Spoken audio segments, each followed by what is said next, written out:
Hello, everyone. Welcome back to my YouTube channel. Finally, I'm so happy to finally be talking to you again, Hope, especially about Amphibia. Actually, I can't wait, on a different day to maybe talk about Owl House or something else. We need to talk about season 2 of Owl House. Yes. Oh my God. While Hope was able to publish Amphibia reviews all the time, I was not able to have such a luxury, which was very depressing for me. But that's what this is for. This is like exactly. Allie therapy. Yeah. I'll be your armchair therapist for the evening. Yeah, I still haven't recovered. It's been 2 months and I'm still recovering. So yes, Yeah. I had this moment that first Saturday after Owl House ended. I was like, all right, let's do the thing. And I was like, oh no, there's no more thing. There's no more thing. I mean, luckily I was still writing Owl House stuff at the time, so that kind of got me through. But when both shows finished, I was just like, what is my life now? Oh, today we're here to talk about Amphibia again. Finally, very excited. Before we begin, though, Hope has not only been publishing reviews every week, but she actually got to interview Matt Braley. How was that, Hope? It was very surreal. So what happened was one day I was just enjoying just a normal day, and out of nowhere, my editor Arzu and our executive producer Candace just start blowing up my phone. All it was just big letters of just Hope, get in the group chat now, get in the group chat now. And I was like, who died? I was so scared. And it turns out that Disney reached out to us. The funny thing is that a week before I was talking with Candace, and by that time, we knew that Matt had been reading the recaps. So I just very offhandedly was just I might when the show's over and he's not as busy, I might reach out, see if he wants to do an interview.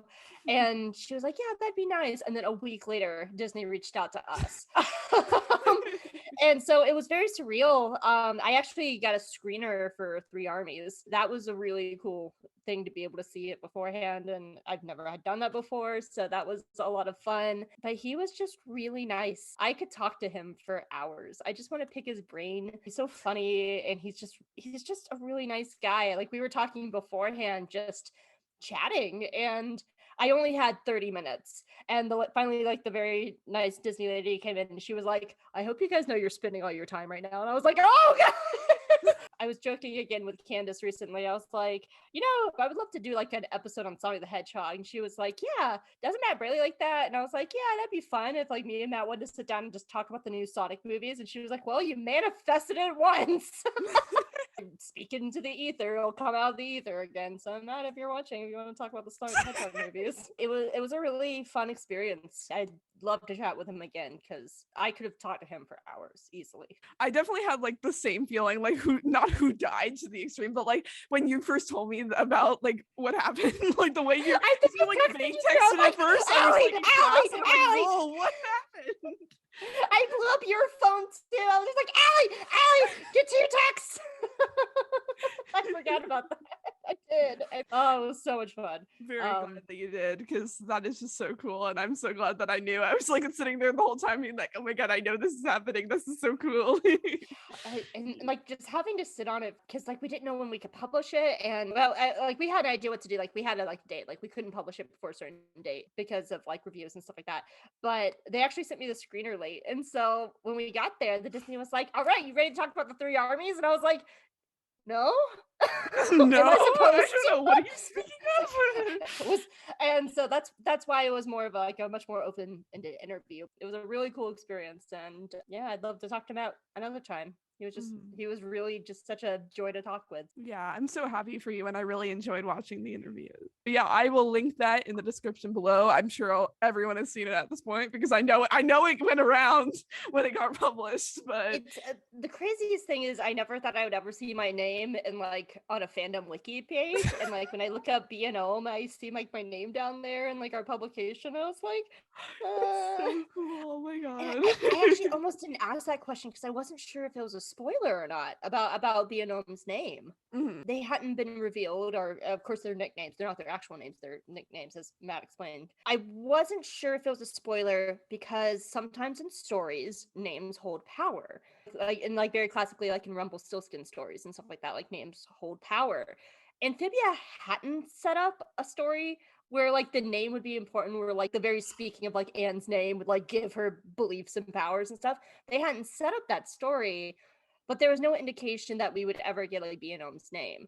And so like I wasn't sure if it was a spoiler question or not. I'm glad that we asked that. So let us get into our discussion of Amphibia. So before we get into season 3 more specifically, I'm curious what some of your thoughts are about just the show overall now that it's concluded. It's one of the greats. It's going to go down as one of the greats in like Disney Pantheon, if not one of the greats of like shows of all time. It was amazing. And I loved seeing how the writing evolved, because it's very easy to be like, oh, this is an Adventure of the Week show. But looking back, especially after like season 2 and season 3, you can see how well balanced it was and the groundwork that was put down in season 1, especially because it's not an Adventure of the Week show. It's a world building and character building show. And it was so rewarding to see those story beats come back in season 3. And so like things that would just be like, oh, this is filler. No, it's actually a very important point in season 3. And it was so well written and the animation was gorgeous. It was both new, but also like played nostalgia really well. I love any of the Star Wars jokes. The girls' like final forms in their calamity forms. I just went, it's Ray Earth. That was my first anime. It's Magical Nights Ray Earth. To see how much love that they put into this show and the hard work and everything, the fact like the final season was like all done during the pandemic, it really is a testament to how amazing these creators are, these animators are, and why they absolutely should have a new deal for animation. It's going to go down as one of the Disney greats. I actually kind of talked about that with my boyfriend the other day, because what happened was he watched like the last 3 or 4 episodes with me.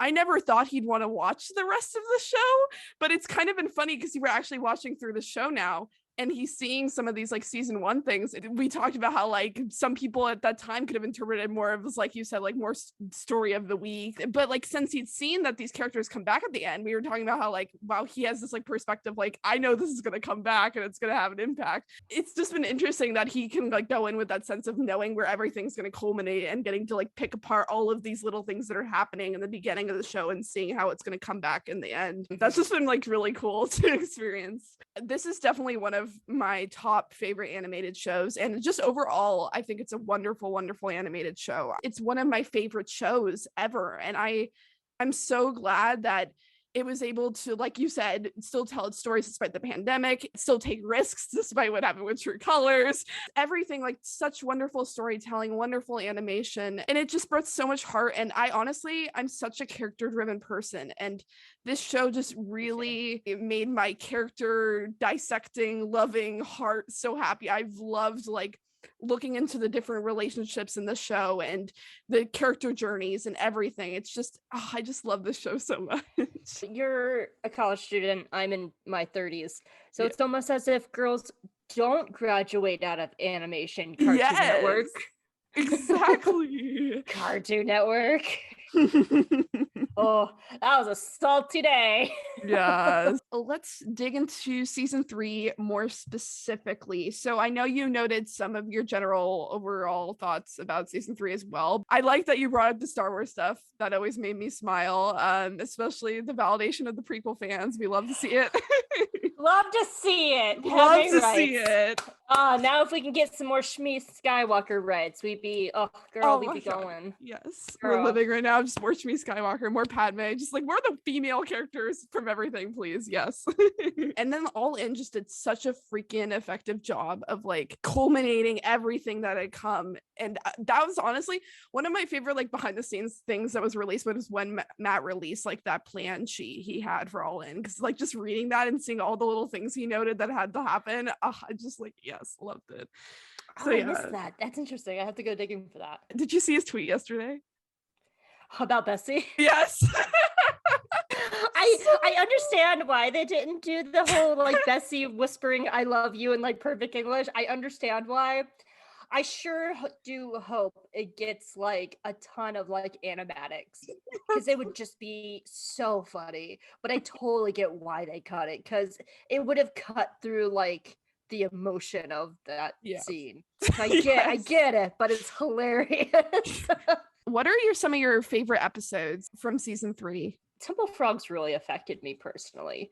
I was not expecting to go into my review writing like paragraphs about Tupperware. No. And it really affected me because the moment that I saw holding the Tupperware, I knew exactly what it meant and how universal like that item alone is.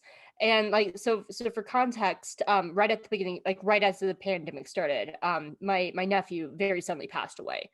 And I remember just being in my sister's house, and it was like a revolving door of Tupperware. Same thing when my best friend's father died. Like I was in her house organizing Tupperware in her refrigerator to try and get all the meals in.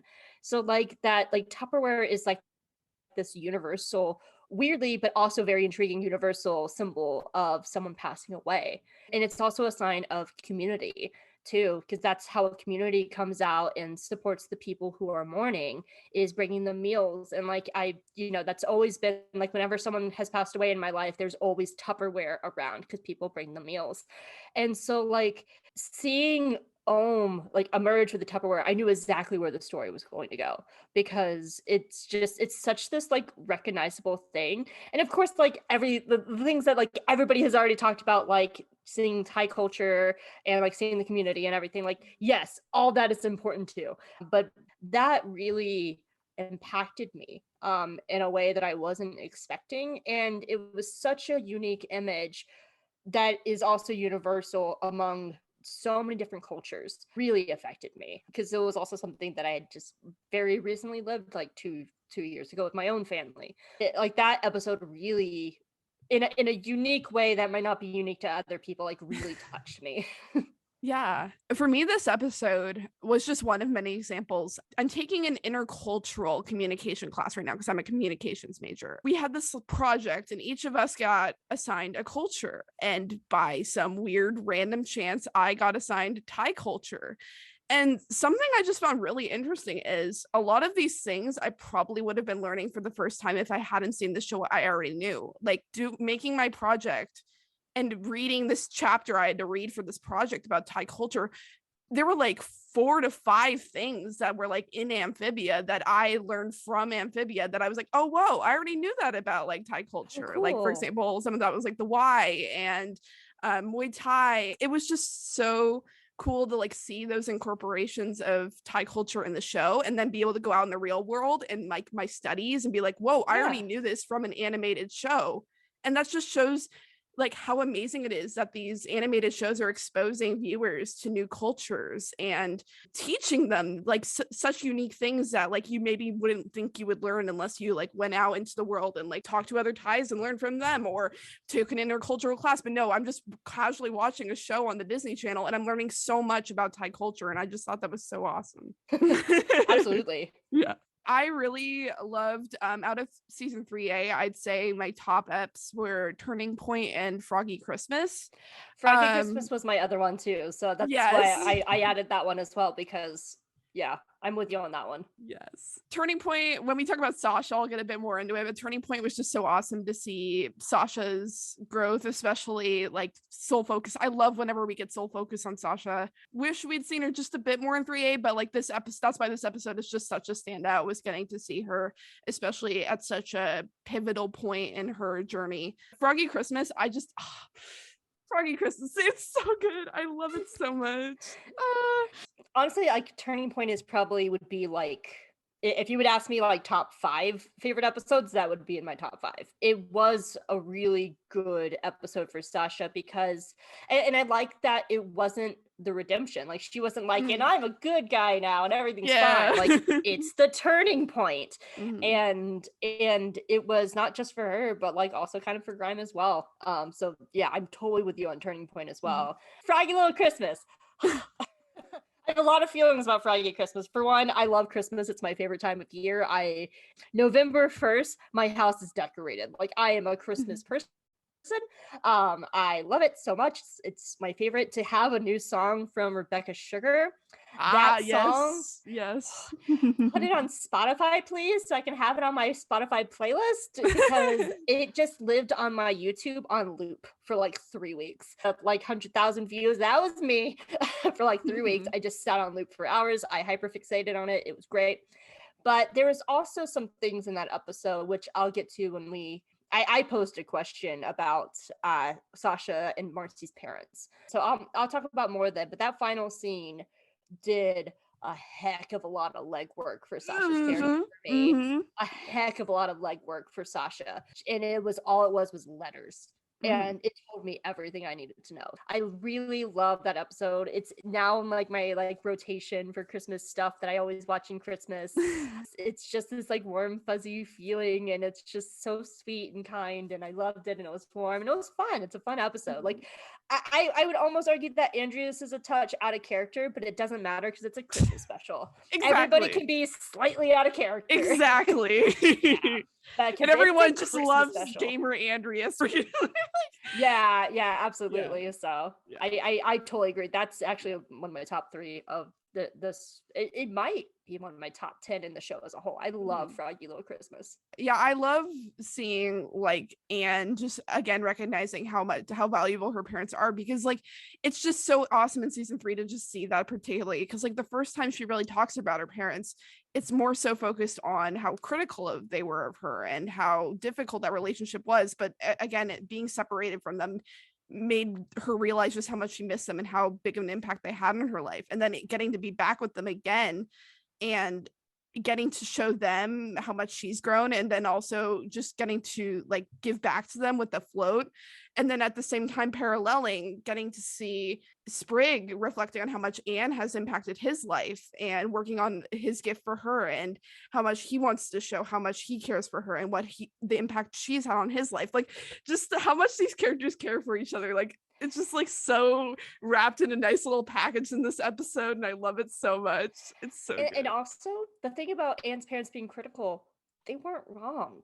Yeah. Like one of the best pieces of advice I got from my grandfather was, the older we get, the smarter our parents become, because we start getting in their shoes and their situation, so we understand them better. And the thing is, Anne's parents were critical, but they were saying everything that her principal and All In said too. And so like they weren't wrong. Yeah. So they're just being parents, and exactly. Like this is like the thing when you get older, like I know even everyone was talking about that with Kenobi. There's like, they were kind of valid. Like, critical Luke, like, you know, like I have never once ever slandered Owen Lars's name. He was always great from the New Hope. I have never once. And then Beru was amazing in Kenobi. Beru crew for life. Oh my god, she was just like, oh, our house is under attack. Opens arsenal of weapons because she's Beru. This can't be a Kenobi podcast, but I know, but like that's just like an example. Like with Owen and Beru, it's like an example of like, no, when we get older, we see like, yes, there's very valid reasons for our parents being critical, because they're trying to help us down the best path and be hard on us so that we can succeed. And that's exactly what Anne's parents were trying to do. Anne and her mom needed to work a bit just much on those like levels of expectations, but in the end her mom just wanted her to succeed and wanted her to like, because she saw Anne's potential, and Anne really showed her potential in Amphibia. And it's kind of like a reverse of that, like Anne showing all that potential she gained in Amphibia, and then also her parents showing like, we just want what's best for you, we want you to succeed. And they were just so supportive of her, and it's so good. So good. Absolutely. You put the core in the king, so do you want to talk a bit about that episode did so much, and really my feelings about it is, it might be, to me, True Colors is the best written episode of the show. The Core and the King might be the second best episode of the show. Best written episode, I should say. It showcased how good these writers are, because The Core and the King could have very easily been a 22-minute episode. It could have easily been an hour special. And when I talk about economic writing, what I mean by that is every image, every frame, every piece of dialogue pulls its weight 100% of the time, and every single piece is important. And it could, like, if this had been a 22-minute episode, there'd be like light and fluffy scenes and all the stuff like that. They had 12 minutes to give background, lore, history, introduced 2 new characters that we had hints at, but we didn't actually know who they were. Do Andrias' past, do his father, bring in the core. Like, there is so, it doesn't feel like 12 minutes. It feels like it's 22. I remember watching this and I was like, this is so dense, but it's dense in a good way. And it just showed how good these writers are. And of course, I love Leaf and Beryl. I love these characters and I want more of them. But to me, like, the core and the king showed how good and skilled these writers are, and to take their time limitations and just make every single frame count. It was just one of the best written episodes of the show. Yeah, I definitely agree. The writing in this episode is just so strong. So before we get into talking about All In and the hardest thing, let's talk a bit more about the character journeys. So let us start with our main protag herself, Ms Boonchuy. I want you to start because actually I took my notes off of yours for at least Anne. So okay. no. So I would like you to start this. Ms Boonchuy, it's so amazing to see how far this character has come. And I think for season 3 in particular, it really showed to me just how much they embrace the messiness. Because you have this character who has like broken away from the toxic cycle of Sasha and her manipulation and come into her own and address her own selfishness and her own need to assert herself more and try hard and all of these things. But just because she breaks away from Sasha, it doesn't mean she's suddenly this perfect, assertive god that knows everything. Like, yeah, she's gonna be god. Like, it gets to the culmination of the episode where we're all learning. Even Anne is learning. And I think the biggest episode that highlights that is Commander Anne. Because throughout the episode, you have Sasha giving the control to Anne. And that is in like a very generalized version, kind of what Anne wanted was she wanted freedom. She wanted assertiveness, but kind of, again, also connecting to Battle of the Bands. Anne was like, this is collaborative, but you're hostile takeover. I want to collaborate with you. Commander Anne becomes about that again, where it's Sasha, I need your input here. I don't know what I'm doing. That episode is so important for Sasha, yes, but I found it so super important for Anne in that sense, where it's like, just because she's gained more assertiveness and she's broken out of that cycle of feeling she needs to always do what others want, she's still asking others for help. And another part of that was her whole thing in early season 3A, especially getting into season 3B, was the counterbalance of assertiveness into Amphibia to take charge versus, oh my god, I'm gonna miss my parents and I'm still just like dealing with the fact that, like, yes, I'm young and I'm still insecure about certain things. I just found Anne like so complex in that sense, where it's like, they, just because she stepped away from Sasha, there's still so much complexity there about where she's going to go, what she's going to do. And that culminates again in that scene with the Watcher, where she's like, everyone's changing, everyone's evolving. I will continue to make mistakes. Just because I recognize these flaws and can make these decisions and assertiveness and save the world doesn't mean I'm perfect. The line where she even says, like, I didn't love myself.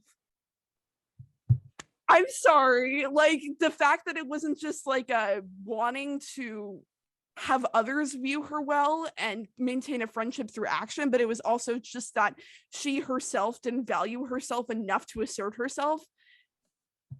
My heart broke. I have felt that before, and it's just like, oh my god. I felt that before too. Such a great character. I love her so much. I mean, to show that just the complexity of these relationships, toss Marcy into that mix. Yes. Not because Marcy didn't want to lose her friends, she ended up being an enabler because she didn't want to lose them. So she would also go along with like these plans as well, and didn't stand up for any of this. So like, but like not an enabler in like in a malicious way, but she did help enable these things to happen. To me, like, to see like how much a character grows is how much they can give to other characters. And when she looks at Andrias and goes, I've been in your place and I pity you, because it's not, I hate you, I'm angry at you, you're invading my world, you're the worst. It's I pity you because she's been there and she understands his pain, and that shows her journey is now she's turning the things that she's learned in a different direction to not only help somebody else, to help an enemy and to help him be better. Getting back to like that planning sheet I referenced with All In, they just did such an effective job of like who was like paired up against who and mixing those experiences. And like I like the planning that went into All In and leading everyone to be paired with characters that tested them and or shared experiences or past flaws. So like you had Marcy being offered the fantasy and the ability to run away to her comfort, asserting that it's like, oh, you can just be with your friends and have that escape. With Sasha, it was Darcy and testing that, have I really changed? You can gain control. Like, isn't this just who you are? You're the controller. Your friends think you're the controller. Like, you haven't changed. You're still like that kind of person. And then, like you said, with Andrias and Anne, about being like, Andrias, I've been in your position. I know what it's like trying to like do something for someone else and to get that validation and to feel the need to go down that path, but you're and suffer in silence, because like we said, like Anne and Marcy, Anne especially, like again, she like going back to the first episode, she's like, even if your friends want you to sell a crazy music box, like a music box, even if you really don't want to, you do it, okay, because that's what being a good friend is. Like she knew the whole time, like there were things she was doing that she didn't feel comfortable with and she felt were wrong, but because she still felt the pressure to do them. It's the easy out. Yeah, exactly. Like yeah, just like in that easy path. Yes. Yeah. She doesn't have to, when you're taking the easy path, you don't have to face your own flaws. Yeah. Something that I like about, just while we're talking about this, is the interaction between characters that don't normally interact in the show. I love like when like a background character and a main character, or a supporting character and a main character like interact, and I love it. But like it shows like the complexity of like the relationship still. Like Andria's story is about both Anne and Marcy. They both change him, but for completely different ways and reasons. And you kind of have these like webs of characters interacting. Like Grime's pupil is all about Sprig and Grime, this unlikely pairing, but they actually do. That's a very important moment for Grime, actually, and to help save the heart of Amphibia. I just wanted to toss that in there. I really love that about the show as well. Yes, definitely. I'm really glad that Matt and the writers and the creators fought really hard to make Anne a very kind of unlikable person in the beginning. Yes. Because I remember the first few episodes of Amphibia, I kind of paused and I was like, I don't know if I like Anne, but I like that I don't like her. Yeah. Because I knew that if I came into the show and I didn't like her, that tells me there's a character journey. So like, even though I didn't like Anne at the time, that tells me that they gave her a space to grow. Because if she just came in and was just like, I love Amphibia, everything's great, sunshine and stars, rainbows, hearts, stars and horseshoes. Like if she just came in like that, it would have been boring. But she's really manipulative of the planters. This is gonna sound really bad. Let me explain, because I'm gonna say it and it's gonna sound horrible. I like that she manipulated the planters. I know, I hear it. I know what it sounds like. Because it allowed her to see her own flaws when she hurt people. Because that is what she was going through with Marcy and Sasha. They were hurting her, but she didn't have a way to vocalize it. The planters vocalized it and made her go, oh, what I'm doing is wrong. And it really does put so much more importance on season 1 when the girls are separated, because she is away from, as you said, like these toxic circles that she was in.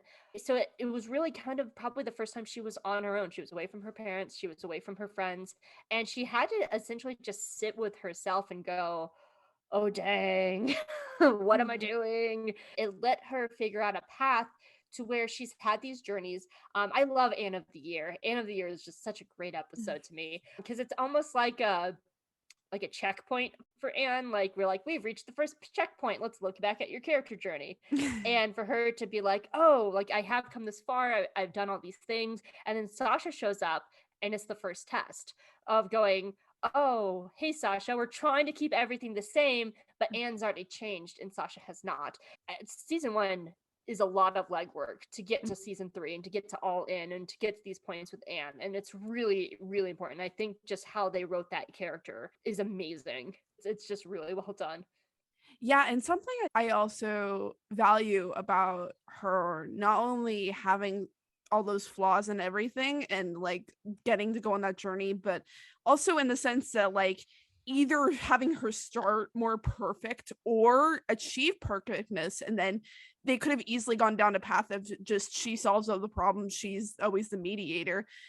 But while she played a super important, valuable part in Marcy and Sasha's journey and their care for her, it ultimately was primarily the care for her. Sasha, a lot of her main development came when she was separated from Anne. Marcy, her even in this episode, and separated from Anne, like in the end, and throughout like those other portions of the season. Like it's Anne didn't come in, achieve change, and then go in and fix her flawed friends.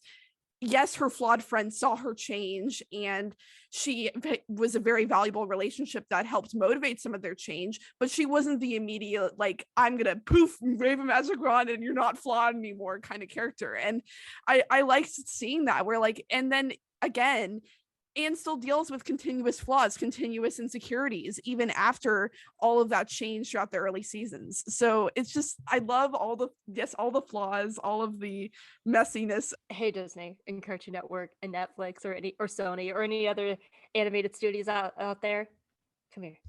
Come closer. Come closer. Come closer. People are messy. Stop making perfect characters. They're very freaking boring when you make perfect characters. That was your PSA for today. Now I have to reset up my microphone. Oh no. All right, so let's move on. Boonchuy. I love the Boonchuy because it actually reminded me of like some of my favorite pieces of media. This is one of my pet peeves of Star Wars: The High Republic, so Allie will know all about this. But I really hate when media, especially all ages media, ignores the adults, because it actually has really big consequences. I used to be a nanny, so I watched a crap ton of TV, and I will never forget this one episode of iCarly. And I love iCarly. It was a great show. But in this episode, Carly sneaks out against Spencer's will, and he tells her she can't go to this wrestling thing, and when Spencer shows up, he gets hurt. And it's played for a joke. And Carly never apologizes for going against her guardian's wishes, and he gets injured. And my kid took that to heart and thought she could pull some crap on me, the adult nanny, and we had a very serious conversation.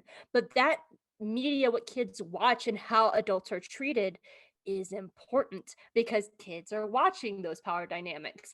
And so when you have adults in media writing them to where they have their own journeys and characters and thoughts and feelings are really, really important, because it does affect people and it affects kids and they are watching. That's why I love shows like Gravity Falls and Digimon and Sailor Moon, where like the adults actually do have important roles to play, because it does affect people. So like I love that the Boonchuys get their own call to action. They are normal people, about as normal as you can get, but they heard the call to action.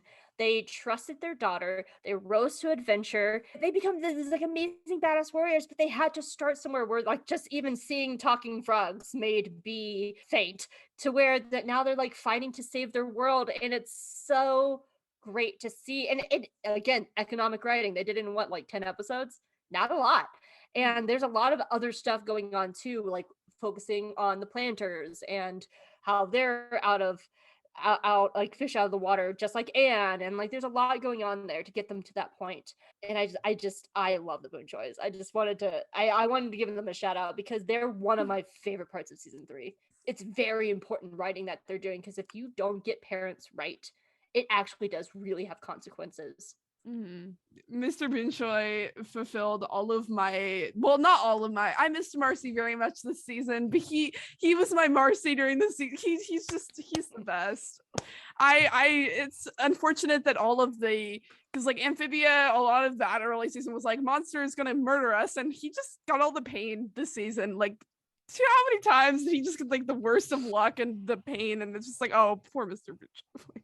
He was just trying. All he wants to do is play like MMORPGs, man. That's all he wants to do is go on raids and play MMORPGs.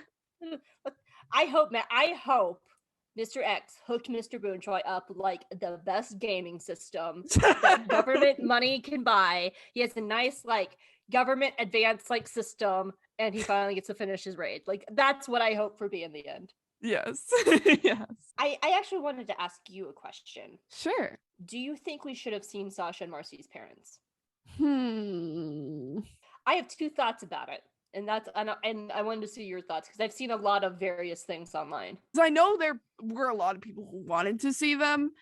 I know we just said we love seeing like adult characters, but I feel like it's a double-edged sword. I feel like it depends on the effectiveness of which they were used. My main thought, like going into this, is like I feel like no, because I feel like maybe if we'd had more time, maybe, but like I just feel like if it was a fourth season. Yeah, maybe if we had like a fourth season, but I feel like with the time we had, it could have added just too much complexity, in the sense that when we saw the letters, so much thought, so many ideas behind Sasha's parental history and stuff. And it's like, I think that would be so interesting to see, and it could make her journey more complex. But I feel like with the time we were allotted, it could have been very overwhelming, especially if they did try to like add a a lot of like complexity into it and her backstory and everything. And the power of the letter scene is it presents that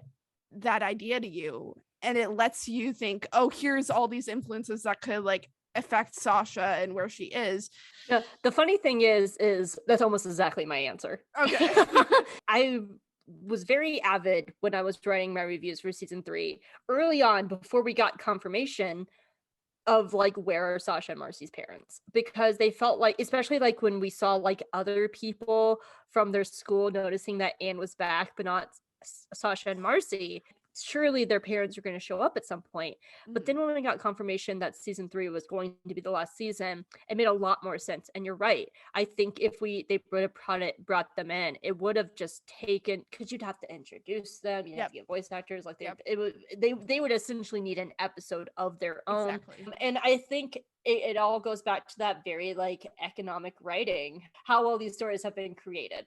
Because Marcy's parents, what little bit we got of them in True Colors, that's all we needed to know. It was the catalyst for her story. That's all their role they have to play. Yeah. And then with Sasha, this is what I wanted to talk about with Froggy Little Christmas. Yeah. That final scene told me everything I needed to know about her. Exactly. Because it told me everything I needed to know about her relationship with Grime. My parents are divorced. And my parents divorced when I was in college. I was an adult. And it was one of the most trying and hard times of my life. It deeply affected me, and it changed my life, because I now have new family and I kind of lost family. And like, there's like this whole thing that happens, and it's a hard experience for everybody. And that happened to me as an adult. I don't know how it happens to teenagers and how they handle it, because it was hard. And so seeing the 2 letters told me everything I needed to know about Sasha. And from that point forward, I went, we don't need their parents, because they would just take away from the writing of the show. And the Boonchuys are essentially filling these roles. And then, like you said, if there was 4 seasons, then bring them in. I think that would be a really interesting thing, of them going up to Anne and just being like, where are our children? Like, that would be just really interesting. And I think some of it also is like Digimon influence, because Matt and TK's parents were divorced, and like they had to deal with like coming back together with their kids taken to another world and stuff like that. But yeah, I feel the same way. Like they're reached a point where it's just, you don't need them. They did their role. But that letter for Sasha told me everything I needed to know about her relationship with Grime and why he's a parental figure to her. Let's talk a bit more about the Plantars. What are your thoughts about any of the 3 of them? Yeah, I wish Polly got more, to be honest. Like, I really like everything they did with Sprig. I like everything they did with Hot Pop. Polly is the one that, like, I always felt like got the short end of the stick. So I really liked her Earth episodes so much, because with her Earth episodes, I had this realization that she's not with the other babies. She's not hanging out with like Maddie's sisters, and she's not with the older kids because her only real friend, like people she's only ever around, is Anne and Sprig. And it made me realize she doesn't have friends her age. She doesn't have a friend group. So like when she met Allie and Jess, like that was a really big thing to me, and it clearly impacted her life. We saw her in the time skip. She's running around with a wrench. It clearly impacted her life. And she didn't never get a chance to say goodbye to them either, which is sad. But like I thought those episodes did a lot of really cool stuff for Polly. I just wish we had more. And so like when Matt was talking about like if he ever did a sequel show, it would be about Polly. Like I would want that. Yes. Like that, because she really, out of the main cast, was the character that was really given the least. There's so much more to do with her, especially like making her more nuanced and like giving her like really emotional stories, and like to get her also out of Sprig's shadow. I would argue she was always kind of like the tail behind them, and to like let her have her own stories, which is why I really loved episodes like Fixing Frobo. And I think even the show itself and Mad and everyone was craving that extra time in that sense, because like they even call it out in the episode where Anne and her are exploring Newtopia. Like she's like, it's been a while since like we had an adventure together, like you're always out with Sprig, and she's like, Anne's like, yeah, heck yeah, we're overdue. A line like that makes me like, oh yeah, they know that she's not getting as much of that, and like they want it for her. So I like, again, like you said, I'm glad that those Earth episodes that did have that focus for her, because yes, that was really good. I like what they did with Sprig. If I had to have a critique, which is me nitpicking, I just want to be clear, I'm clearly nitpicking here. I did feel like the Plantars kind of took a backseat a little bit in 3B, and that's actually why I really love Newts and Tights and Fight or Flight, because it was all about Anne and Sprig. Those two episodes were about Anne and Sprig and why their relationship was important. But I really enjoyed watching Sprig kind of come face to face and have to face the future as well. That Heron thing in particular, I liked that it was like a mix of fighting the past to secure the future, especially because a lot of that early season dealt with, as Hop Pop in particular, being like, oh, there is a lot of reflection on the past. The past is valuable. The past is good. And to see that absurdness of like, yeah, we lost our family in the past, but we're going to protect our family now in the present that we've gained, even though they get separated from them in the end, but it's fine. Everything's fine here. It's fine. Everything's fine. It's fine. It's fine. The separations for the hardest. And if anybody has seen that friendship video I did with Siraj, like I said maybe 50,000 times that I was not prepared if Sprig and Anne had to be separated. I was not prepared. I sobbed the last 10 minutes of the finale. Yeah. Just straight. I just didn't stop crying. Like even through like the cat god and the all that, like I was crying and I sobbed and I like it just kept coming back. And then it ended and I cried for like another 5 minutes. Yep. Like I still get teary when I watch some of those scenes. I'm glad that both 3A and 3B did have those episodes where they just really highlighted the relationship between Anne and Spring. And that was another reason I brought up why it would be so hard if they were separated, because you do have so much focus on that relationship. And as we get to talking about the finale, Allie learned one big lesson, and it kind of actually intersected with her life. Like as we learn in the end, there's some things we have to let go. That was part of the lesson along the way, was even though they were so prominent and the relationship was so sweet, that was part of it too, was like it is valuable, but we can't hold on to everything in life. Let's jump into Sasha. Yes. Why don't you start? You seem very excited. Sasha is the best written character of the show. I'm so proud of her.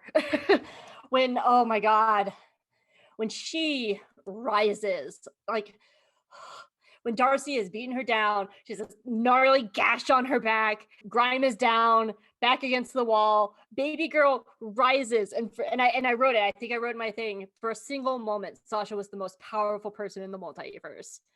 I wrote that in my review because she rose on her own strength alone and defeated Darcy. And it's just this powerful, beautiful moment. Not only did she defeat Darcy, she saved Marcy, and she stopped everything. And it's all on her own strength alone. And like, what a beautiful journey. It actually kind of, in like some ways, reminded me a little bit of the anime movie A Silent Voice. Just to give a really quick rundown.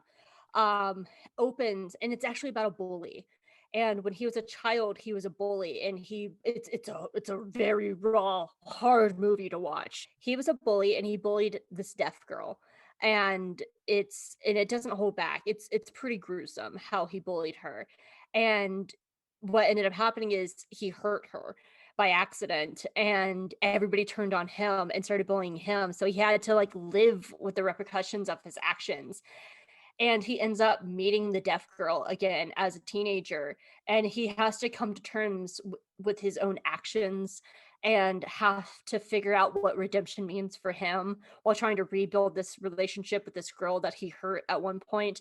And it's just a really powerful movie, and it reminded me of Sasha in a lot of ways, where she was fine with her life. Like when the principal was like, Sasha's probably going to rule the world. Yeah, she would have, especially in early season one. And I'll get into more of this with Grime.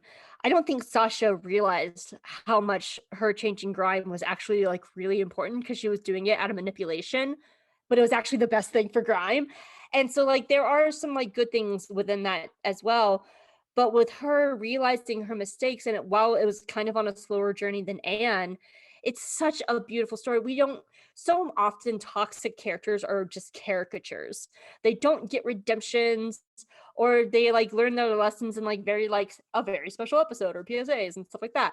And then they're magically better.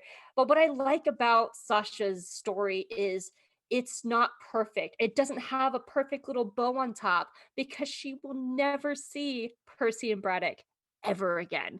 She never gets to apologize to them. She never gets to face them, and she has to live for the rest of her life with how she treated them, and doesn't get to hear if they ever forgave her or not. They probably would have. It's Percy and Braddock. They're lovely. They're great. But she will never hear those words. And I think that's a very important lesson too. When we hurt people, we don't always get forgiveness. Yep. We don't always get our apologies accepted, because that's the thing about when you say about forgiveness. It's not on the person saying I'm sorry. The important person is the person receiving it, and they get the choice of whether or not they accept it. And that's how forgiveness works. Is it based on the other person? And if person doesn't forgive you, that's it. You have to live with it. You have to learn to live with yourself, knowing that that forgiveness is not accepted. And I loved that she had that moment of like, Gran, you go tell Percy and Braddock that I'm sorry. Find them for me. But she'll never know the answer. And I love that. It's not a perfect little bow, like Percy and Braddock come and they're like, Sasha, we love you. Like, no, it's messy, and it affects her, and it's important. And I really love her story so much, because she went from this like truly toxic person who was hurting everybody around her, and realized the error of her ways, realized that it wasn't an everybody problem, it was a her problem, and she had to step up. And like getting to Wortwood and becoming the leader of Wortwood, people that she wanted to subjugate and capture, and in the term of Hop Hop, let Grime kill a Hop Pop. Like she had to face those things and gain their trust and gain their respect. I guess if this was a longer season, I would have liked one more episode there of like her learning how to lead Wortwood. I that was a little piece that I kind of wish we had, but it's not needed, because they gave us enough context with her story and turning point of she was going to get there regardless. Like an extra episode would have been nice, not needed, but would have been nice. Yeah. It's fine. I love Sasha's journey. I think it's a very powerful, important journey. Amazing character who I would probably say was probably one of the more hated characters of season 1 to one of the most celebrated characters of season 3. She just is so well written. She's so good. They act the crap out of her. Like I cried watching her rise up and say, I am not that person anymore. I just got chills saying it. Like it still makes me so emotional. I love Sasha. I really do. I really enjoyed her story. You were bringing up how in Turning Point she's not like immediately redeemed, and I think the line that really highlights that is, it's not like I'm gonna be the good person. It's I want to be strive to be someone like worthy of loving. Like I want to like put in the work so that you can like care for me. Um, that just the fact that she realizes it's not going to be an easy fix, and you see that in Commander Anne. Like she's really struggling throughout that episode because like Anne keeps offering her that, and she's like, no, because I ruined your friendship last time I did this. I can't like take any risk of like control or take any, like she's just so unsure of like what the right action is because she doesn't want to go anywhere near where she was because she's too afraid that it will just throw her back. And then That's her Darcy tests strength, and that. that's what's interesting, because Yeah. that's actually her strongest point. Is she's a really good leader. That Yeah. is her strongest point.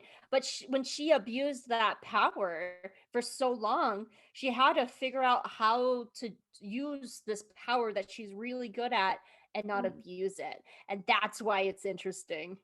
Yes. And the way that Darcy tests that too, and like makes her feel like she could easily flip of a switch, go back there and be that person. And there's and that she was like highlighting again. Darcy brings up all these times and things that Marcy thinks of her and everything that she could like still be. And again, that line you highlight where she stands up, uses her own strength and willpower and says, I'm not that person anymore, and asserts herself, and that change that she did go through. But again, the messiness of it, like she recognizes that again in that striving to be someone worthy of loving, like it's a process. No one's going to be perfect overnight, but she has enough power to assert that no, I'm not just going to immediately flip back to who I once was because I have changed and grown, and I can assert myself like that in this moment. I definitely agree. Sasha, just her journey is just so important and so impactful. I know it resonated with like so many people on such like a freaking deep level.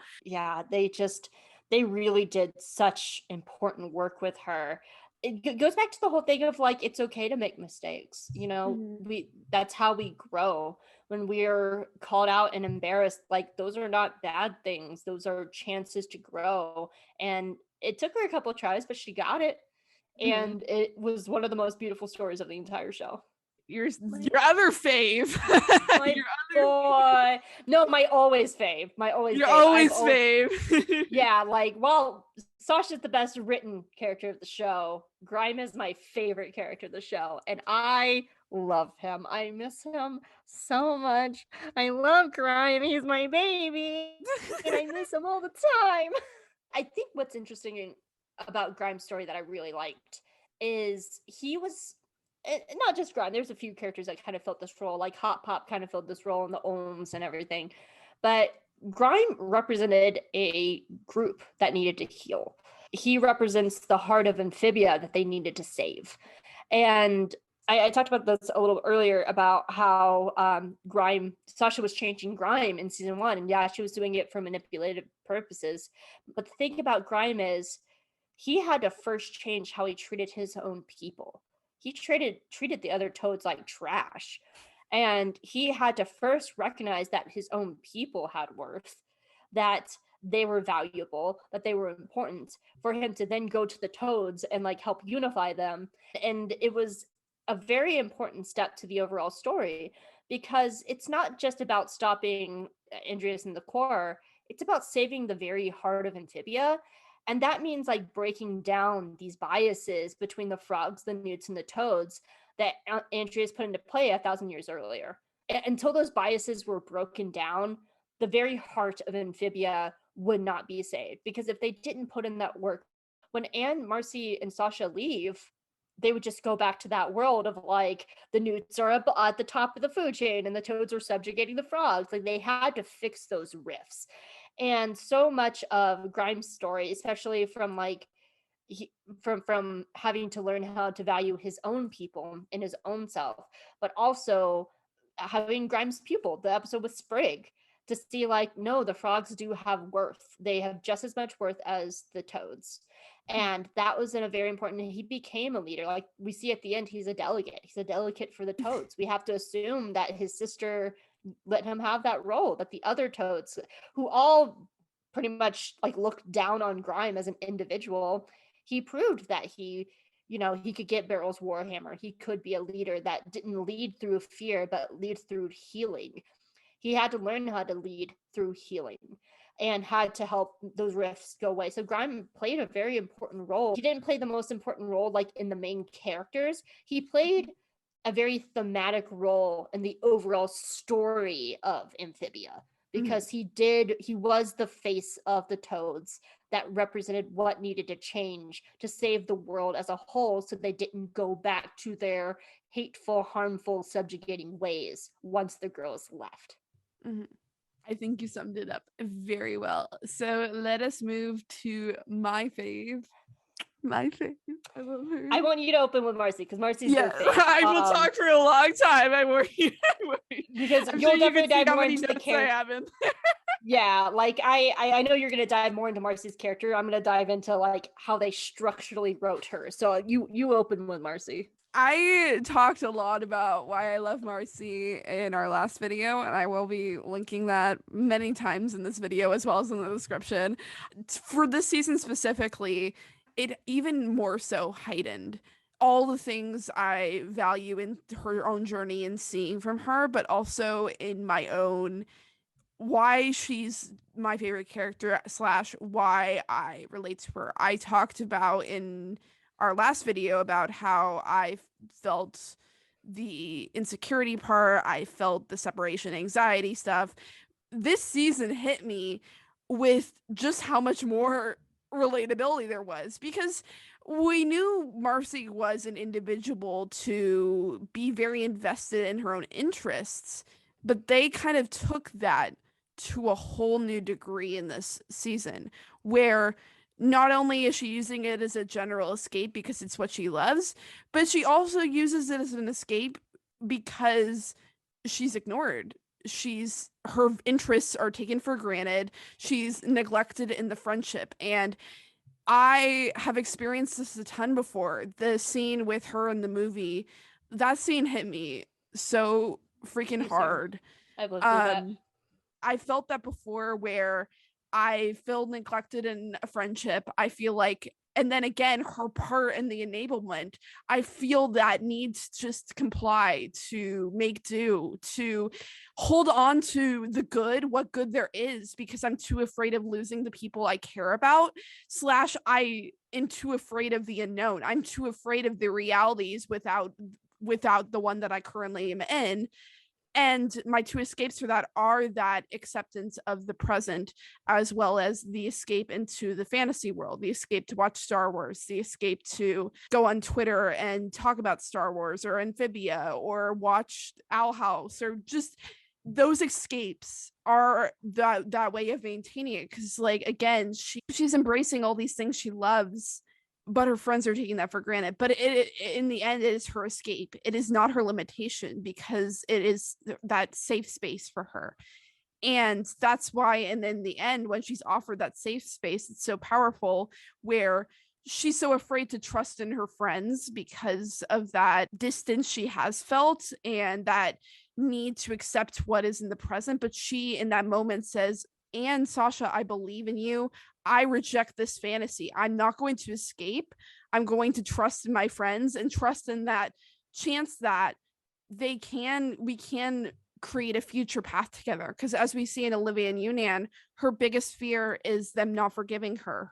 Her biggest fear is them abandoning her, not forgiving her, and never getting to get that back. And getting to the themes in this show, Marcy in particular was that really relatable entry point for me, because when I was watching this season, I was in Marcy's shoes. I was in a friendship where I was trying to desperately hold on to the good things. And I've done that before in other relationships. This is just one example.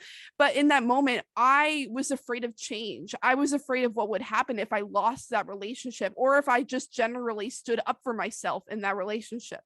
And while Anne felt that a lot too, I felt Marcy to the degree of her escapism, her insecurity, her separation anxiety. I felt all of those on just like such a strong level. But like Marcy and like this show, in the end, I had to come to accept that we might lose some things. She didn't know in that moment if they would forgive her. She didn't even That know was if a they real would risk. succeed. They might not have forgiven her. Yeah, And exactly. that's why I really like that conversation between Sasha and Anne, where Sasha was like, dude, she put us here. So she didn't know the end result, but she trusted in them. But beyond that, even if they didn't forgive her, she trusted in the fact that she couldn't run away from moving away. She couldn't run away from the reality. The hard thing was, and we've talked about this many times because Hope has been one of the biggest forces in helping me when I have dealt with challenging things, about like, there will be people you lose in life. There will be hard, messy parts of life, but we got to face them to get the good, to assert ourselves, to have that ability to take care of ourselves. And she realized she couldn't just escape from it. Part of taking care of herself was realizing she couldn't run away from her life. She couldn't run away from the potential future that there was. The important thing was getting back to that, not escaping to the fantasy, getting back there, sharing that she felt sorry, apologizing, and trying to patch things up. And she realized that even in the end, if that didn't work, the important thing for her was that she took that chance. She took, God, what's the line? I was so focused on what I was trying to win, I couldn't see what I was going to lose. And she learned that in her attempt to her assertiveness came in the force of, I can put them in this fantasy world. This is my control. They get to be in this dream. I love Amphibia. This is like my fantasy world. It's my dream. And I can assert myself and put them in that space where they are embracing my interests, because look, here they are in my fantasy world. But she learned that she was losing them by doing that. She was so focused on winning in her eyes that she couldn't see that she was losing them in that sense. And she made that choice in the end. I could talk for hours about her, but I relate to her story so much, and it's just so important for people to see that aspect of that complexity where like it's not just a simple insecurity. There's so many different levels to it. There really is, like, and I think there's a very important part of Marcy's story about it's not the case of what happened in the story of Amphibia. In real life, sometimes people are just bad for you, and we can love them. We don't want to let them go. But like, I remember that, like, that person was hurting you. Mm-hmm. They were hurting you. And sometimes you have to let people go to help yourself. And it's important to have a story like Marcy's of going, we can't hold on to these relationships forever, because sometimes they do change. People do grow apart. We'll talk about that when we get to the finale, but yeah, Marcy's story was very important because of that. And I totally get the escapism, man. I struggle with maladaptive daydreaming. It's something that I've struggled with my entire life. I can recall stories so easily, detail for detail. Sometimes I can't even remember what I did with a friend last night. Because it's a very real thing. So there are definitely a lot of things in Marcy's story that I was just like, yeah, I get that wanting to get away from the reality of it all, because reality sucks. Yeah. Sucks. Especially the reality we live in now. This is the worst timeline. I could listen to you talk for hours about Marcy. I was like, if you want to do round 2, I'm happy to do it. No, yeah, everything you said about Marcy is true. And I agree, and I feel pretty much the same way about that too. So no notes. No notes. Yeah. No notes. Perfect. For me, like, Marcy was always, story speaking and writing the character was always going to be the hardest character to pull off, because she had the shortest amount of time to do it in. She was the last girl of the girls brought in. And so they like really had to do like Marcy at the Gates, the first temple, like they had to be 22-minute episodes to get Marcy up to speed. It was a very good choice, because I actually had a moment of like, why is like Anne and Sasha's temple episodes only 12 minutes? Because they've been in the show from the beginning. They didn't have to have the time to get them up to speed. So I think they did a lot of really smart things with her. And then they sidelined Marcy twice. They stab her in True Colors, and then they turn her into Darcy. So she always had her back against the wall, and her enemy was always in the show was always going to be time. They had to like use every single scene Marcy was in season 2 and season 3 to get her up to that point. And a lot of it is background stuff. Just like there's a scene in Battle of the Bands where they're like reuniting with Sasha and something, and like they say something about like we'll get to go home, and like Marcy frowns in the background. Yep. And it's just like little things like that. Yeah. That they do with her to really help her out. Knowing that she was always against time for her story, take everything you just said and then add it to the point of they really stuck the landing with her. And what made me really love her story in the end is what she says to Olivia and Yunan when they're saying goodbye. Yeah. Because she says, I didn't get to know you. I could have. I had the chance to make these really important relationships, just like Sasha and Anne did. Because like Sasha had these friends with like Grime and Percy and Braddock, and had the Plantars and Wartwood, and Marcy chose her fantasy. Yep. And she chose not to get to know Olivia and Yunan. And that's what really sold Marcy's story to me, is that she realized she was holding on so tightly to her relationships with Anne and Sasha that she missed the opportunity to make new friends that really did care about her. Because Olivia and Yunan risked their lives to save Marcy multiple times. They really, truly cared about her. And she missed it because she was so focused on these of being closed off and wanting to hide in the fantasy and hold on to this ideal little image that she had of Sasha and Anne. And I thought that was really well done. And again, like I love that the ending is not perfect. It's not a little bow. It's not like perfectly wrapped. It's messy. And I mean messy in a good way. It's not messy writing, it's messy emotionally. And messy emotionally stories are like the best shows. Like and to have this in like a kid's show, man, like this is like powerful stuff. Yeah. And so like yeah, they really got me with Marcy and made the entire thing work by sticking that landing with Olivia and Yunan and her just saying, I could have had adventures and love and emotions and family with you. Sorry. Sorry. Like that's on me. Like she realized that. Do you want to talk about the time jump now that we've covered the 3 girls? Sure. Yeah, let's do that. So I love the time jump. Me too. And I think what I love about the time jump is it's realistic. Like I remember seeing a few people online being really upset that the girls grew apart. That's life, kids. Yeah. Like I have friends from high school that I loved so deeply and so dearly, and you just grow apart. Things change. We went to different colleges. We met new people. We went into jobs. Like I'm 34 years old. That's life. You grow apart. There are people that I have met recently I was like really into, and then like and we did all these things together and we still grow apart. Like that's just how it works. But it doesn't change the importance that those people made in my life. Those friendships that I had in high school, and like we're still like Facebook friends right now. Like we still like one of my friends just came into town like 2 weeks ago and like we met up and it was great. It was so good to see him again.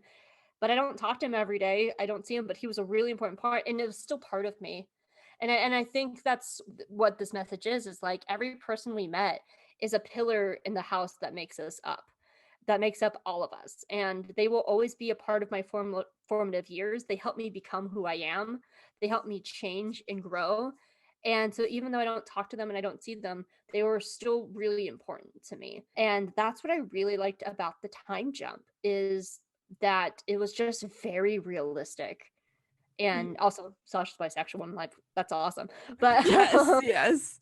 But like it I liked how it didn't like rose colored glasses everything where it's just like, hey, we stay bestest best friends forever, because that's not life. My longest friend of my entire life, I've known her, we talk maybe once every 2 years, but like we grew up together. We did everything up until the age of 18.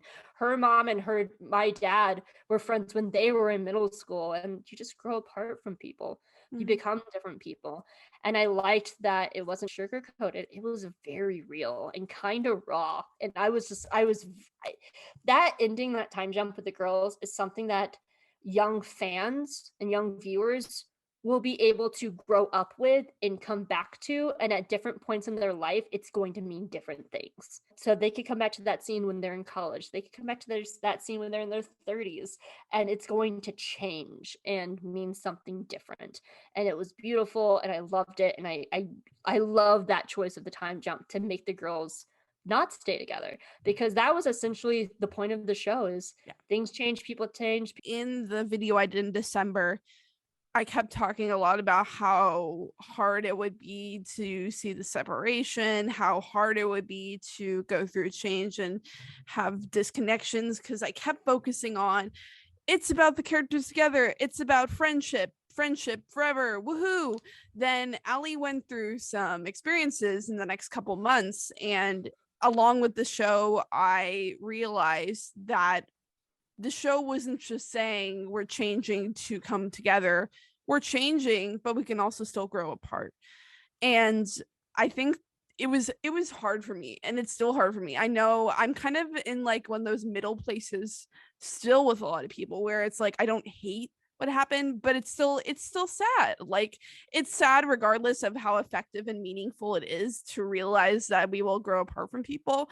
It's still sad to see that they did, but like you said, that's a part of life, and that's just sometimes what happens. How Anne's talking about, like, even if you let things go, they can still come back, like you were explaining, like these friends we have in our childhood, they can still come back into our lives.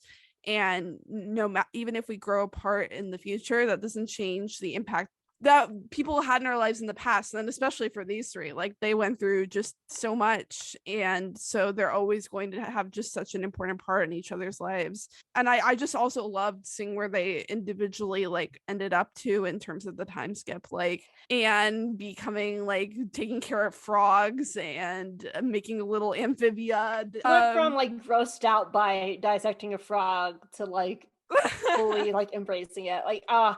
I love that choice for her, especially because it's a nice callback to the aquarium episode in season 2, because she always said that whenever I was feeling sad, my mom would take me to the aquarium and make me feel better. And so whenever she misses them, she just gets to see them, to think about them, to think about that importance and stuff. And then for Sasha getting to be like a therapist, and I love that choice for her. That's such a good choice for her. Like that was like the sprinkles on top of an already well-written story, because that is just perfect. She's been there, she can help people, and again, it shows how much a character has changed when they can give that knowledge to other people. And man, that was the chef's kiss on top of Sasha's story. I was just like, yeah, child therapist. Yes. Yeah. And I like also too how, even though Sasha and Anne's are more obvious, for Marcy, she did move away, but that doesn't mean her interests have stopped. She's making like web comics. She's still connected with them. And for her, I think the biggest thing again is calling back to that message of the show. I think she's just such an important part of that message, where it's like, yeah, she did move away and she might not have talked to them as often, but Sasha still reads her web comics. She's still connected to them. She's still able to embrace those escapes, but she isn't escaping that reality. She isn't running away from the more difficult things in life anymore. Like, for example, when she asked Sasha if her and Anne talked much, she doesn't freak out when Sasha says like, no, we grew apart. It's casual. It's just natural. Like, yeah, we just grew apart, and that's just part of it. It doesn't make Marcy freak out and be like, how could like you guys separate? That's not good or something, because she's grown to realize that that's just what happens sometimes. But again, in the end, as they're coming together in this end, we're still all coming back together to see each other, even though we grew apart. And I just so good. Yes. Love changes, man. Love changes shape and form, and like love that you have for somebody can sometimes like grow and rise, or it might stay the same. It really depends. It's by individual. I loved that detail that of Sasha saying, I read your comic. Yeah. Because it's her putting in the effort that she didn't put in before. That was just that was a nice little detail that I really like too. Yes. One of the last things I wanted to bring up that we like that just really encapsulates the thoughts about the end of the show was the prophecy line, will they fight or embrace the fall? I saw this like encapsulating so many parts of the show. Not only was it will they fight or embrace the fall in terms of helping Amphibia, it was also applied to each of their individual journeys. Will they fight and assert themselves and the change that they've come to, or will they embrace the fall? Because we see that before Anne takes on Andrias, she pulls out the paper that she got from the principal and she's reflecting on when she took the easy path and when she wasn't able to assert herself and make these big decisions. Sasha is dealing with Darcy and trying to come to terms with, am I still that person? Will she fall and accept that? No. Will she fall and fall back and think she's still that person? Marcy, will she fall into the fantasy world? Will she succumb to everything she's ever dreamed of, even if it means just running away from reality? That line just with characters like Grime and Hop Pop and Tritonio, will they fall back into their biases? Yes. It's just not, it's all of it. Yes, it's everything. Like, because Matt's like highlighted that too. Like, it's not even just about the trio. Again, like you said, it's about all of Amphibia. It's about their world changing and evolving. And Sasha and Marcy are just three people who are going to help save it. But after they leave, they were the ones who had to actively make the progress to change and heal their world. Everyone else who was there, they had to take the steps to make the changes, to heal the world, to set forth a path for the future generations. Because like you said, they had to make that change as well. Everything is about that, like that change, that process of fighting for this change that we've achieved and that we can continue to achieve as the guardian, as Anne puts it to the Guardian. Like, it's like we're all changing and evolving. And I love this show so much. There's no such thing as a perfect anything, so therefore there's always room for change. Yes. Any other thoughts about Amphibia? I love Andrias's redemption arc. I'm just gonna shout out this paragraph that I wrote. What a redemption arc. This is how you write atonement, because he has to live with his mistakes. He never gets to apologize to Leaf and Barrel, and he's actively working to fix his mistake. He's a product of his society, wanting the approval of his father. Even Leaf and Barrel were like, hooray, we're invading other worlds. Until Leaf has her vision. Wanting to control, there also is an element of wanting to control general knowledge, like how we in our real world are currently banning books and trying to control what is taught in school. But I find that really interesting because in a 1,000-year period, even though it's a subjugation system that Andrias created, he ruled it during a peaceful time, and he got a taste of peace and what it's like to rule peacefully and not invade other worlds. And Andrias seems to enjoy this peace, because we've seen multiple times after Marcy shows up that he pushes back against wanting to use her because he's a friend, but also he doesn't want to go through the Chorus plans because he actually likes this peaceful way more. I love Andrias. I just want to throw that out there. I think he's a very well-written villain, and this is how you write redemption, because there's a lot going on there, and he doesn't get his happy ending. He gets to live, but he never gets to apologize to Leaf and Burrow and has to live with his mistakes. It's a lot like Sasha's story in a lot of ways with Percy and Braddock. And I wish we had more, just a little bit more of Darcy, just a little bit, because just a bit, just a touch, just. If anything, because when we go to the moon, I want to know a lot more about how the moon got there and how nobody noticed the moon. Yeah. Have you seen that joke going around of with the first character poster that we ever got in the moon's up there, and everyone's like, the real villain's been here the entire time. Yes. Because the moon's in every poster. I mean, it's like a red moon. It's always so clear and visible there. You always see it, because it's especially in the contrast. One of the biggest contrasts I think about is that night shot of the Plantar's house. It's just the same kind of green muddled. Then you just have the red freaking moon in the top. It's oh my god. Yeah. Oh, he's gonna essentially spend the rest of his life fixing his mistake, and that's how you write atonement, man. We focus so much on redemption arcs in a lot of media, but a lot of redemption arcs start at the turning point, we don't actually see the atonement. Yeah. And I like that we got a little bit of Andrias's atonement, because I think more often than not, the atonement part is the part that's left out of most redemption arcs, but it's actually the most important part of a redemption arc. Exactly. Right? Yes. Right. And that's why Turning Point for Sasha was so important, because we had to see her atonement. And we at least got a little bit of that. So Darcy is great though, man. She can chew every scene that she's in. She is campy. Girl is gay. Like, I was like, yes, queen, literally slay. Any final thoughts about Amphibia for you? I could have many, and I'm sure I'm going to make more Amphibia videos in the future.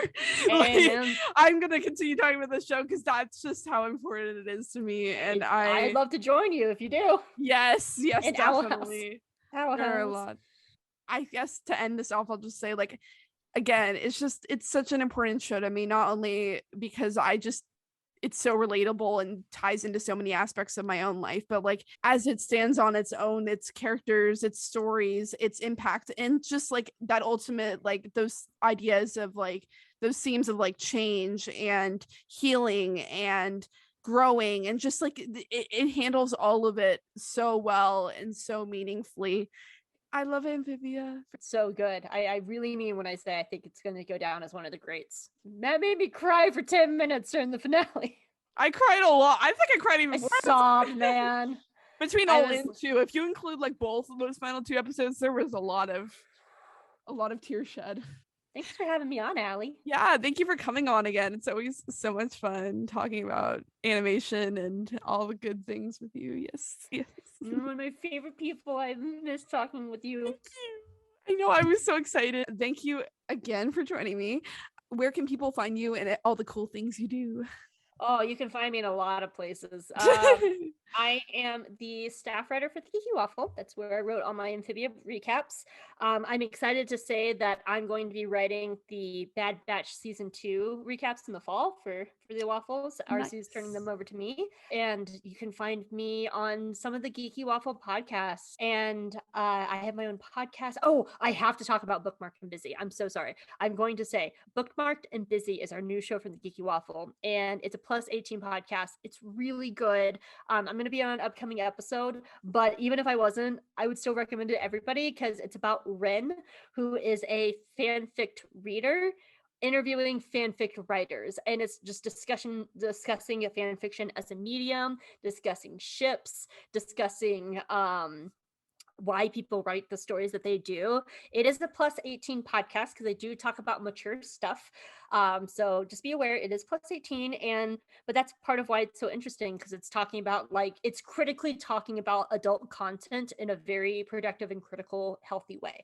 So check out Bookmark and Busy because it's really good. You can also find me at J Guys and Jedi as well. That's my podcast where I talk Star Wars television, and you can find me Friday nights at the Pink Milk After Dark YouTube stream because I am their chat moderator. Pink Milk is a Star Wars show where we talk Star Wars queerly, and you can find me moderating their YouTube chat. So they're every Friday night on YouTube. Busy. Yeah. Hey, Allie, where can people find you? You can follow me on Twitter at Allie_M_Andrews. You can find specifically my art at randomdraws.Allie on Instagram. And I've done a lot of Amphibia art there lately. That's been honestly all I've been drawing lately is Amphibia. So it's so good. Thank you. I do reviews on like my Medium page occasionally. I don't know. I did Owl House Weekly back in the season 2A era, but I don't know if I'm ever gonna have time to go back to doing that. I am very busy with college, but when I am active, you can most often find me on my Star Wars podcast, Knights of Ren, WREN. And other than that, most of my stuff you will find via my Twitter. So if you're interested in what I do, following me there will pretty much get you everything I do. I went through college as a podcaster. You gotta take those breaks, man. College is rough. Yeah. It's somehow rough. I'm graduating in a year though, which don't know when that happened, but it's fine. I can't. College was rough normally. I don't understand how you did pandemic college. It was terrible. It's not good. Not good. Yeah, absolutely, dude. I commend you because Thank you. I probably would have dropped out of college. Well, thank you so much for having me on. I'd love to be back here because are we still each other's reigning champions for both of our shows? Oh, you're yeah, definitely. Holy cow, yes. And you're our reigning champion too for J Guys and Jedi. So yes, I can't wait to do more stuff with you in the future. I'm so excited. Anyway, thank you all so much for watching. You're all the best. Thank you. Bye.